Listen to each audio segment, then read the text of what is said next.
मराठी मुद्दा छोड़ अब हिंदुत्व की राजनीति करेंगे राज ठाकरे, क्या भाजपा का मिलेगा साथ? एक समय में बीजेपी और प्रधानमंत्री के कट्टर आलोचक माने जाने वाले महाराष्ट्र नवनिर्माण सेना के नेता राज ठाकरे के सुर इन दिनों बदले बदले से नजर आ रहे हैं।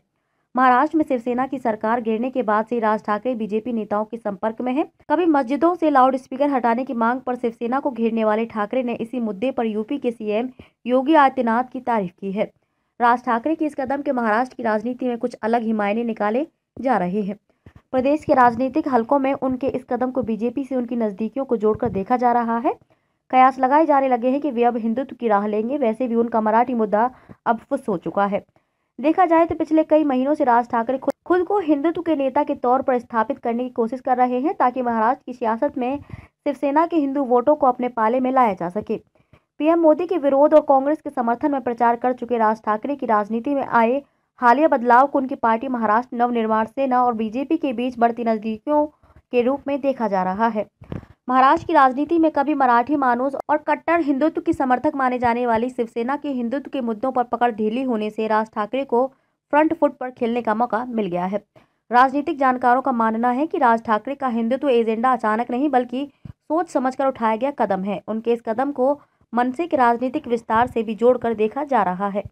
माना जा रहा है कि हिंदुत्व आधारित राजनीति से एमएनएस की गैर मराठी वोटरों के बीच भी स्वीकार्यता बढ़ेगी। मुंबई में 26% मराठी वोटर्स हैं, जबकि बाकी 64% में उत्तर भारतीय, गुजराती और अन्य शामिल हैं। इसकी एक और बड़ी वजह मनसे की उत्तर भारतीय विरोधी पार्टी होने की इमेज को धोने की कोशिश भी है। कभी अपने ही धुर विरोधी रहे दल कांग्रेस और एनसीपी से हाथ मिलाने के बाद उद्धव ठाकरे के समर्थक भी खुद को असहज महसूस कर रहे हैं। इसी बीच राज ठाकरे को हालिया राजनीतिक अवसर का फायदा उठाने का मौका नजर आया। दूसरा कारण यह है कि कांग्रेस और एनसीपी से गठबंधन की वजह से शिवसेना को हिंदुत्व पर अपने रुख को भी नरम करना पड़ा। शिवसेना हाल ही के दिनों में लाउड स्पीकर से अजान पर रोक लगाने के विवाद से लेकर हनुमान चालीसा के पाठ के मुद्दे पर दोराहे पर खड़ी नजर आई है। जानकारी हो कि राज ठाकरे ने हाल ही के दिनों में कट्टर हिंदुत्व की राह पर चलते हुए शिवसेना की सरकार को परेशानी में डाल दिया था। उन्होंने महाराष्ट्र सरकार से मस्जिदों से लाउड स्पीकर हटाने की मांग कर डाली थी। उन्होंने हनुमान जयंती के मौके पर पुणे में मनसे कार्यकर्ताओं की मौजूदगी में हनुमान चालीसा का पाठ भी किया था। इसके बाद उद्धव सरकार को अल्टीमेटम भी दिया था। इसके विरोध में उन्होंने औरंगाबाद में रैली भी की थी। यह सब देखते हुए ऐसा कहा जा सकता है कि वे अब हिंदुत्व की राह पर चलने वाले हैं।